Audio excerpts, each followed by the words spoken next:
que lo fundamental del zapatismo es un proceso de la no violencia y es un proceso también civil y que tiene que ver con la construcción desde las comunidades y no tanto la presencia militar.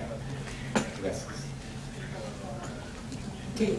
Thank you, Jorge. I think, just to reply to Sam, it's absolutely right that the durable racism remains in so many institutional processes, and that was part of that transitional agreement. Maybe in Zimbabwe, the Lancaster House had a similar sort of residual white power. And it's reflected in the class question. The wealthy whites are much wealthier and have been allowed to take their money away. The very small fraction of the black population who are now in this accumulation regime lack economic empowerment or high levels of power as officials and bureaucrats, politicians making lots of money. That's a small fraction, and as Sam's pointing out, I mean, breaking the colonial and the apartheid mindset will require much, much deeper change. And Samantha Hargraves will be addressing that, I think, in her paper this afternoon. And one of those will be that the confluence of this neoliberal project that we've heard also affected Zapatismo. Cuba's been strong in resisting as much as can be hoped for. But it reminds me of Gandhi, because 100 years ago, Mahatma Gandhi probably learned the kinds of things that Vinod was saying, the importance of local articulations, of finding production and consumption linkages that are organic and that don't create mountains of waste or materialist values. And I'm happy that it was 100 years ago in Durban where Mahatma Gandhi learned, I think, that philosophy and the strategies and tactics of Satyagraha in fighting off especially anti-Indian elements of the apartheid regime or the pre-apartheid regime in South Africa.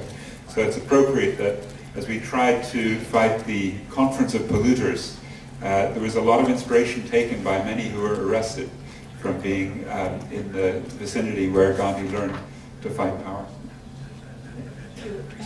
All right. Seeds and peasant struggles is a very complicated and important question. To me, the right of nature is fundamentally to be evaluated with what we do with seeds, because that determines about how much of that nature are we prepared to preserve. Now, my colleague yesterday talked about Indian agriculture and the problems with it. So it's contested. In a sense, both for China and India, to feed billion-plus populations, the greatest challenge is what kind of agricultural systems they will craft in order that they can feed them, but at the same time ensure that the earth and the soil remains fertile and is not exhausted. So it's contested. The Green Revolution technologies, which India started in mid-60s and early 70s, pushed it towards monoculturalism, towards high-yielding varieties, and gradually towards seeds which are commercially available through companies. So therefore, in a sense, taking away the seeds of the indigenous variety which farmers have produced over years.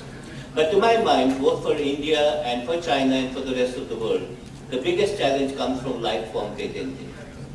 The fact that we allowed life form patenting in WTO is a big setback for that.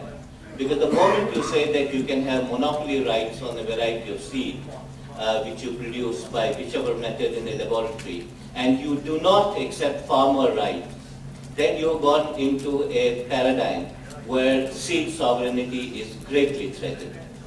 Now, one of the things in India with all the problems is that there is a great resistance to this. One of the peasant struggles, the greatest peasant struggles in India has been to reject life form patenting, particularly on seeds. And that reflects in a couple of high points. India is one of the countries which has greatest food needs, but has the lowest use of GMOs. In fact, we had a big campaign last year in which Monsanto was trying to bring in the GMO in brinjals, aubergine, and it was rejected by the farmers. And the Indian government could not pass a law allowing GMOs in aubergine. So therefore, the GMO use in India is much less than in China. And that's because of peasant resistances. For example, we have about 3,000 varieties of rice seeds in India. And many of them are out because they're not cultivated. But there's a revival of using the rice seeds in very big ways. And seed banks are being created so that you can do them. This is also important scientifically, and People Science Movement is very involved with it. When you say that you want to produce food for 1 billion plus, and your arable land is more or less used totally in China and India, it is the degraded land which can give you more food. And the degraded land can only use indigenous seeds and not seeds which are coming from the companies. So it is the preservation and the sovereignty of those seeds which can expand your agricultural base. And if you are dependent on monocultural Monsanto Cargill seeds, then your arable land is also restricted. I believe, and this is a point of I wish Ben was here, that China is much more at stress on food sovereignty and seed sovereignty today than India, because peasant movements in India have had a more democratic space to resist. And I hope that China also resists together these, because this is going to be a major issue for the whole world. If India and China have food stress, the rest of the world will be taken away by India and China to gather that food for their population. Thank you. Can I know who else wants to ask a question or share something? Okay. One. And Kinchi, you? Maybe the last one, yeah. Maybe make it short, yeah.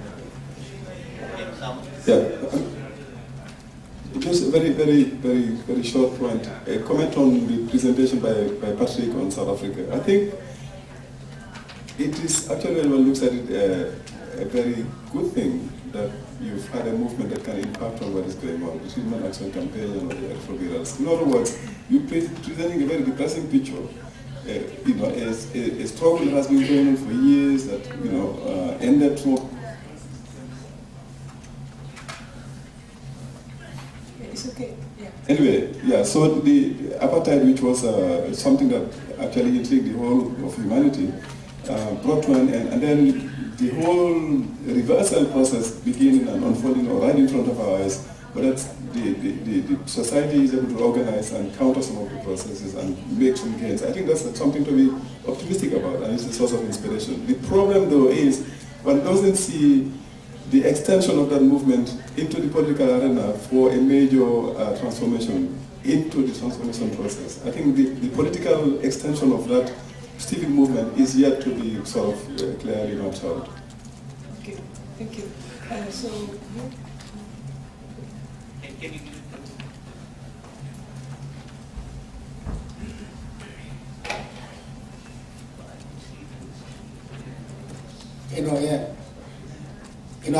I definitely agree with you. No question about that. Because many of us in South Asia are very much in that kind of movement. Either seed sovereignty or the food sovereignty is very important political issues as well. And you mentioned about 3,000 rice varieties in India. I think it's more than that. Generally, because it was at least, to my knowledge, 50,000 belonged to the rice farmers generally, and then in Bangladesh, we had something like 15,000. So 50, especially given the fact that these are origin of diversity areas as well, because many of the rice varieties are, for that matter, other varieties as well, plant varieties originated from these kinds of areas. My observation, generally, after listening to all of you is this: I think fundamentally it's more important to focus on the ethical issue, ethical-political issues, I call it, especially if you want to resist, say, for example, the global capital, if you want to resist, for example, the capitalism, racism, and all this sort of thing, because we make the political decision first, and then we go to the description of the world. And description of the world doesn't necessarily derive you a political position. You can keep on describing, your whole life, but you're not going to get engaged into really changing the whole world. Like, for example, even the little country like Cuba, the way they inspire the people around the world, especially the health movement. I'm a pharmacist by profession, and actually the way they inspires countries like Bangladesh is profoundly inspires the people of Bangladesh. And also, at the policy level, Cuba becomes an example, the way you can sit down with the bureaucrats and the politicians, and you can even argue that why, the way the Cuba is really dealing with the issues, and why Bangladesh, for example, can really solve this kind of issue. So my point is this, sometimes when you talk of the knowledge, some of the notion of even let's say science, as we use it all the time, maybe that also become quite problematic, because the way the notion we use it as science right now is very much something like a corporate practice, because there is no science exists in the sense of the during the rise of the whole industrial revolution or the early period of the science practices, that you are really trying to discover, you are trying to discover the laws of the nature and trying to solve the practical problems of the communities and the life. Now more science becomes a kind of a commodity, the companies, to the corporations, and more or less is becoming playing the role of a more of a destructive role. So I'd like just to thank you all of you, because of the presentation, and the common themes in this is again, I'll reiterate again, it's ethico-political decision that we must really make, and rather than focusing on the knowledge and prescriptions. And thank you very much. Thank you. Because of the time constraint, I think we need to stop here, and then I don't think I should make any conclusions, because the discussion will go on in the afternoon sessions, in the plenary sessions. So before I hand the mic to Casey, let's thank the 4 speakers today, for their wonderful presentations. Yes, well, in the afternoon, we are going to go directly into the parallel sessions. So please go to the sessions, and if you do not know where they are, then please ask our helpers. We are producing a second reader, collecting all the essays, so it should be ready during lunch. If not, then we will deliver to the 3 rooms for you. In the afternoon sessions, as much as possible, if some participants are bilingual, please help with interpreting, because it has been a lot of stress for our interpreters, and some of them actually will be presenting in the parallel sessions. So we have had a lot of volunteerism from everybody. So if possible, please try to help if you are bilingual, so that they would have the energy until 9:30 or 10 o'clock this evening. And well, in the evenings, we know that some of you would like to stay, but then you may not want to stay until 9:45 or 10 o'clock for the bus. So anytime, if you want to stay and listen, maybe stay for half an hour for the public forums, but would want to go back to your hotel, just let us know. We will arrange the taxis to take you back. So do not have to just stay here for the 10 o'clock bus. But the bus will tentatively it will leave at 9:45 p.m. But if it extends a little bit like last night until 10 o'clock, then the bus will wait for you. For tomorrow, you will see from the program that we have left the working groups open, because we feel that after the interactions for these 2 days, then we should let the participants somehow decide on what sort of working groups they would like to go into, whether it may involve more theoretical discussions or maybe more networking, or focused on, for example, the nuclear issues or land sovereignty.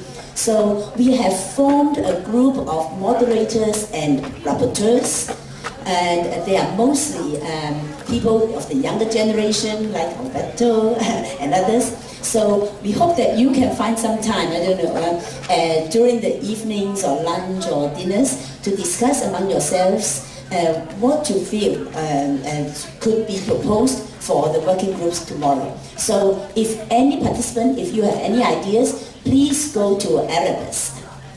Yes, because Erebus actually has been working so much on the emerging countries reports, the research, that we all designed the whole program together. So you could go to either Erebus or Tuen, for the Tuen. So if you have recommendations for how we can be having the working groups, the themes for the working groups tomorrow. Then for December 15th, you are free. But we will be having at 10 o'clock a discussion of the E7 countries at 10 o'clock at the Kaduri Institute. And everybody is welcome because parallel to the South-South Forum, we have this reporting, doing a historical review and the current problems of 7 countries. But we would like to expand that so it could become E20, E100. And we can change the name E to excellent or evolve or whatever. But then those of you who are interested, you are welcome at 10 o'clock at the Kaduri Institute on Thursday morning so that maybe we can have continue with that project. And on December 15th, we will have quite a lot of volunteers who can take you around if you would like to go for shopping, if you would like to go to see the Kaduri farm next door. So let us know where you would like to go and we will try to group you together, or we will try to find the appropriate volunteers to take you around. So that is the part about the program. The second part is about these sessions. I know we would like to have a lot of interactions. We would like to listen to the speakers, we would like to talk to each other, do different interviews. So on the one hand, we have